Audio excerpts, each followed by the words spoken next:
بسم اللہ الرحمن الرحیم۔ تو دوستو، کل ہمارا کہانی ختم ہوئی تھی کہ وہ جو تیسرا کانا تھا وہ دیو کے ہاتھوں مرنے کے لیے تیار تھا۔ اس سے پہلے اس نے اس شہزادی کو جو ہے وہ دیو نے قتل کر دیا تھا، اس سوچ میں کہ اس سے جو ہے اس کانے سے اس کی آشنائی ہو گئی ہے۔ لیکن یہ کہ وہ جو دوسرا کانا ہے وہ اس کو مارنے کے لیے تیار ہے۔ دیو دو باتیں کہتا ہے، یا تو وہ اس کو مار دے گا یا پھر وہ اسے جادو سے کچھ اور بنا دے گا۔ تو باتوں کے دوران وہ اس کو کہتا ہے کہ تو جو ہے وہ مجھے معاف کر دے، بالکل ایسے جیسے محسود نے حاسد کو معاف کیا تھا۔ تو دیو نے پوچھا تھا یہ حاسد اور محسود کی کیا کہانی ہے؟ تو اب وہ کانا دوسرا کانا جو ہے، دوسرا قلندر، وہ اپنی کہانی سنا رہا ہے دیو کو حاسد اور محسود کے بارے میں۔ ہم پڑھتے ہیں۔ میں نے کہانی شروع کی کہ اے دیو، کہتے ہیں کہ کسی شہر میں دو شخص رہتے تھے۔ ان کے مکان اس طرح ملے ہوئے تھے کہ دونوں کے درمیان دیوار حائل تھی۔ ان میں سے ایک شخص دوسرے پر حسد کرتا اور اس پر نظر لگاتا اور اس کو نقصان پہنچانے کے در پہ رہتا۔ ان میں سے ایک شخص دوسرے پر حسد کرتا رہتا اور ہر وقت رشک کھاتا۔ اس کا حسد یہاں تک بڑھا، ایک اس میں حاسد ہے، حسد کر رہا ہے نا، تو جو حسد کرنے والا ہے اسے ہم کہتے ہیں حاسد، اور جس پر حسد ہو رہا ہے اسے ہم کہتے ہیں محسود۔ ٹھیک ہے؟ تو اس کا حسد یہاں تک بڑھا کہ اس کے کھانے پینے، نیند اور سونے میں کمی آ گئی، لیکن محسود کی حالت بالکل ٹھیک تھی۔ حاسد جتنی زیادہ کوشش کرتا، محسود اتنا ہی زیادہ بڑھتا اور پھیلتا اور ترقی کرتا۔ دیکھیے اب وہ جو ہے نا، یہ دراصل جو کانا ہے وہ کیونکہ اس لڑکی کو دیو نے مار دیا ہے، اور دیو نے جو مارا ہے وہ حسد میں مارا ہے۔ ٹھیک ہے نا؟ اس کو یہ احساس ہوا ہے کہ یہ جو انسان ہے، یہ میری جس شہزادی کو میں نے قید کیا تھا، جس سے میں شادی کرنا چاہتا تھا اور کئی سالوں سے میں اسے تیار کر رہا تھا لیکن وہ تیار نہیں ہوتی، اور وہ اس آدمی کے ساتھ وہ 2-3 دن 4 دن رہی ہے۔ تو اب دراصل جو دیو ہے اس کو جو غصہ ہے اس کے پیچھے دراصل حسد ہی ہے، تو وہ اس کو حسد کے حوالے سے باتیں سنا رہا ہے۔ جب محسود کو معلوم ہوا، یعنی جسے حسد کیا جا رہا ہے، جب محسود کو معلوم ہوا کہ اس کا پڑوسی اس پر حسد کرتا ہے اور اس کی وجہ سے اسے تکلیف پہنچتی ہے، تو وہ پڑوس چھوڑ کر اس کے گھر سے دور جا بسا اور کہنے لگا کہ واللہ اگر اس کی وجہ سے مجھے دنیا بھی چھوڑنی پڑے تو چھوڑ دوں گا۔ تب محسود نے ایک دوسرے شہر میں جا کر سکونت اختیار کر لی اور اپنے لیے ایک چھوٹا سا ٹکڑا زمین کا خریدا، جس کے قریب ایک قدیم نہر کا کنواں تھا۔ اس کنویں کے قریب اس نے ایک چھوٹا سا حجرہ بنوایا اور اس کے لیے تمام ضروریات کی چیزیں خریدیں اور اس میں بیٹھ کر خدا کی عبادت کرنے لگا۔ ہر طرف سے فقراء اور مساکین اس کے پاس آتے، یہاں تک کہ اس کا نام سارے شہر میں مشہور ہو گیا۔ ٹھیک ہے؟ یعنی وہ محسود اس محلے کو چھوڑ کر دوسری جگہ آباد ہو گیا، اور وہاں اس نے اپنی خوبی سے اور اپنی محنت سے ساری چیزیں کر کے ایک نیا جو ہے وہ نام اس کا بن گیا۔ اب اس کے حاسد پڑوسی کو بھی خبر ملی کہ وہ کتنا بڑا ہو گیا ہے، اور شہر کے بڑے بڑے لوگ اس کے پاس آتے جاتے ہیں۔ یہ سن کر وہ بھی سفر کر کے اس کے پاس حجرے میں پہنچا۔ محسود نے جو دیکھا اپنے پرانے پڑوسی کو، تو اس کی بڑی آؤبھگت کی اور اسے بڑی عزت سے اپنے پاس بلایا۔ اب حاسد نے کہا کہ مجھے تجھ سے کچھ باتیں کرنی ہیں جس کی وجہ سے میں تیرے پاس آیا ہوں، اور میں تجھے ایک خوشخبری سنانا چاہتا ہوں۔ اٹھ اور اپنے حجرے سے باہر ذرا کنویں کے قریب میرے ساتھ چل۔ محسود اٹھا اور اس نے حاسد کے ہاتھ میں ہاتھ ڈالے اور حجرے سے باہر نکل کر کنویں کے قریب جانے لگا۔ حاسد نے کہا کہ اپنے فقیروں سے کہہ دے کہ وہ ذرا دور چلے جائیں، کیونکہ میں تجھ سے بطور راز کے کچھ کہنا چاہتا ہوں جسے کوئی اور سننے نہ پائے۔ محسود نے اپنے فقیروں اور چیلوں سے کہا کہ تم لوگ ذرا باہر چلے جاؤ، اور وہ سب کے سب اس کے کہنے پر باہر چلے گئے۔ تھوڑی دیر کے بعد دونوں اس پرانے کنویں پر پہنچے اور حاسد نے محسود کو دھکا دے کر کنویں کے اندر دھکیل دیا، اور اس کی کسی کو خبر نہ ہوئی۔ حاسد وہاں سے چلتا بنا۔ وہ تو خود اپنے تئیں یہ سمجھا کہ محسود مر گیا ہے۔ لے بھیا، اس کے حسد نے حاسد کو اس کے قتل پر آمادہ کر دیا۔ اب آگے سنیے۔ اس کنویں میں جنات رہتے تھے۔ انہوں نے اسے آہستہ آہستہ پانی کے نیچے اتارا اور ایک پتھر پر بٹھا دیا۔ ٹھیک ہے، یعنی وہ پانی کے نیچے جو زمین ہوتی ہے وہاں اس کو لے گئے، اور ایک دوسرے سے پوچھنے لگے، جنات اب باتیں کر رہے ہیں ایک دوسرے سے، کہ تم جانتے ہو کہ یہ شخص کون ہے؟ انہوں نے کہا کہ نہیں، مگر ان میں سے ایک شخص نے کہا کہ یہ وہ شخص ہے جو اپنے حاسد سے کنارہ کشی کر کے ہمارے شہر میں آیا اور یہ حجرہ بنایا، اور جس نے ہمیں خدا کی عبادت اور قرآن خوانی سے مانوس کیا۔ یعنی وہ تو وہاں عبادت کرتا تھا، سارے جنات جو ہے وہ آ کے اس سے قرآن بھی سیکھتے تھے اور اللہ تعالیٰ کی باتیں سنتے تھے۔ لیکن اس کا حاسد چل کر یہاں آیا، اس سے ملاقات کی اور اسے دھوکے سے یہاں کنویں میں تمہارے پاس پھینک دیا۔ یہاں اس کی آمد کی خبر آج ہی رات اس شہر کے بادشاہ کو پہنچی۔ ٹھیک ہے، وہ یہ بتا رہا ہے کہ بادشاہ کو بھی اس آدمی کی خبر پہنچی ہوئی ہے کہ یہاں پر ایک فقیر ہے جو بہت عبادت گزار ہے، جس کے بہت سارے مرید ہیں۔ تو یہاں کے بادشاہ کو آج ہی اس کی خبر پہنچی ہے، اور وہ کل اپنی بیٹی کے بارے میں اس کے پاس آنے والا ہے۔ ایک جن نے پوچھا کہ بیٹی کا کیا معاملہ ہے؟ اس نے کہا کہ وہ دیوانی ہو گئی ہے، اور میمون بن دمدم، یہ ایک جن کا نام ہے، میمون بن دمدم اس پر عاشق ہو گیا ہے، اور اس لڑکی پر جن سوار ہو گیا ہے۔ اگر بادشاہ کو معلوم ہو جائے کہ اس کا علاج کیا ہے تو وہ اسے اچھا کر سکتا ہے۔ ٹھیک ہے، وہ علاج کے لیے اس پیر صاحب کے پاس آ رہا ہے۔ اور اس جن نے کہا، اور علاج بالکل آسان ہے۔ ایک دوسرے جن نے پوچھا کہ کیا علاج ہے؟ اس نے جواب دیا کہ کالی بلی جو اس شخص کے پاس حجرے میں ہے اور جس کی دم کی نوک پر ایک سفید داغ ہے، اگر اس کے 7 سفید بال لے لیے جائیں اور ان کی دھونی بیمار کو دی جائے تو وہ خبیث اس کے سر پہ سے چلا جائے اور پھر کبھی لوٹے نہ لوٹے۔ اس طرح سے بادشاہ کی بیٹی فوراً اچھی ہو جائے گی۔ اے دیو، یہ کون کہہ رہا ہے؟ وہ کانا کہہ رہا ہے اس دیو کو نا۔ اے دیو، محسود ان تمام باتوں کو سن رہا تھا۔ جب صبح ہوئی، پو پھٹی اور روشنی ہونی شروع ہوئی تو فقیر لوگ شیخ کے پاس آنے لگے اور دیکھا کہ وہ کنویں کے اندر سے نکل رہا ہے۔ وہ سارے جو جنات تھے انہوں نے اس کو کنویں سے باہر نکال دیا، تو ان کے دلوں میں اس کی بڑی عزت ہوئی۔ محسود کو معلوم تھا کہ بس کالی بلی ہی علاج ہے، اس لیے اس نے اس کی دم کے سفید داغ میں سے 7 بال نوچ کر اپنے پاس رکھ لیے۔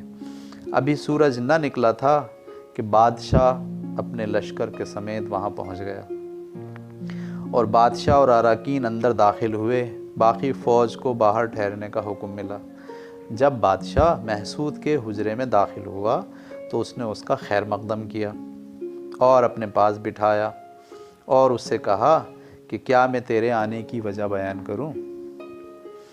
یعنی اب وہ جو پیر ہے محسود، وہ اس کو کہہ رہا ہے کہ کیا میں تیرے آنے کی وجہ بیان کروں؟ بادشاہ نے خوش ہو کر بادشاہ نے کہا اے نیک مرد درست ہے۔ محسود نے کہا کہ اسے بلوا بھیج، اور خدا نے چاہا تو وہ فوراً اچھی ہو جائے گی۔ بادشاہ نے خوش ہو کر اپنی بیٹی کو بلوایا۔ جب لوگ اسے لائے تو اس کی مشقیں بندھی ہوئی تھیں، اس کو باندھ کے لائے تھے نا، اس پہ تو جن سوار تھا، وہ بہت مطلب مچلنے والی اور چیخنے والی، ٹھیک ہے، اور پاؤں میں بیڑیاں پڑی ہوئی تھیں۔ محسود نے اسے بٹھا کر اس کے اوپر کپڑا ڈال دیا اور بال نکال کر ان کی دھونی دی۔ جن جو اس کے سر پر سوار تھا چلا کر بھاگا اور لڑکی اپنے آپے میں آ گئی، اور اس نے اپنا چہرہ چھپا لیا اور کہنے لگی کہ یہ کیا قصہ ہے، مجھے یہاں کون لایا ہے؟ بادشاہ بے انتہا خوش ہوا اور لڑکی کی آنکھوں میں بوسہ دیا اپنی بیٹی کی، اور شیخ کے ہاتھ چومے، اور اب وہ اراکین کی طرف مخاطب ہو کر کہنے لگا کہ تمہارے خیال میں وہ شخص کس انعام کا مستحق ہے جس نے میری بیٹی کو اچھا کیا ہے؟ سارے مخاطبین جو تھے انہوں نے کہا کہ اس کی شادی اسی آدمی سے ہو جانی چاہیے۔ بادشاہ نے کہا کہ تم سچ کہتے ہو، اور اسے اپنی بیٹی کو اس سے بیاہ دیا۔ دیکھا آپ نے، حاسد جو ہے وہ تباہ ہو رہا ہے، اور جو محسود ہے وہ دن بدن ترقی کر رہا ہے۔ یہ اس میں پورا تصور بیان کیا گیا ہے۔ اور محسود اب بادشاہ کا داماد بن گیا۔ تھوڑے دنوں کے بعد وزیر کا انتقال ہو گیا، تو بادشاہ نے اپنے مصاحبین سے پوچھا کہ اب کسے وزیر بنایا جائے؟ انہوں نے کہا کہ اب آپ اپنے داماد کو وزیر بنا لیں۔ اس طرح محسود وزیر بن گیا۔ کچھ دنوں کے بعد بادشاہ فوت ہو گیا، تو لوگوں نے سب نے مشورہ دیا کہ اب کسے بادشاہ بنایا جائے؟ سب نے مل کے یہ فیصلہ کیا کہ داماد ہی کو اب بادشاہ بنا دیا جائے، ٹھیک ہے۔ انہوں نے وزیر کو بادشاہ بنا دیا اور وہ بادشاہ بن کر حکومت کرنے لگا۔ تو حاسد تو وہیں کا وہیں کھڑا ہے، اور جو محسود ہے وہ دن دگنی رات چگنی ترقی کرتے کرتے بادشاہ بن گیا۔ ایک روز وہ گھوڑے پر سوار جا رہا تھا اور حاسد بھی اسی راستے سے گزر رہا تھا۔ محسود جو ہے شاہانہ لباس پہنے اپنے عمرہ اور وزراء اور رؤسا کے درمیان تھا کہ اس کی آنکھ اپنے حاسد پر پڑی۔ اس نے اپنے ایک وزیر سے کہا کہ اس شخص کو میرے پاس لے آؤ، لیکن وہ ڈرنے نہ پائے۔ وزیر نے ایسا ہی کیا اور حاسد جو اس کا پڑوسی تھا پرانا اس کو لے آیا۔ بادشاہ نے کہا کہ اسے میرے خزانے سے 1000 مسقال سونا دے دو، مسقال کوئی یونٹ ہوگا ان کا، اور 20 بوجھ ساز و سامان کے اس کے ساتھ کر دو، اور پہرے کے ہمراہ اسے اسی کے شہر میں بھجوا دو۔ دیکھا آپ نے، محسود پھر جو ہے بدلہ لینے کے بجائے جانتا ہے کہ یہ میرا دشمن ہے اور حسد کرتا ہے، لیکن وہ اسے بدلہ لینے کے بجائے اس کو فائدہ ہی پہنچا رہا ہے۔ بادشاہ اس سے رخصت ہو کر واپس گیا، لیکن اس کے کرتوتوں کی اسے سزا نہیں دی۔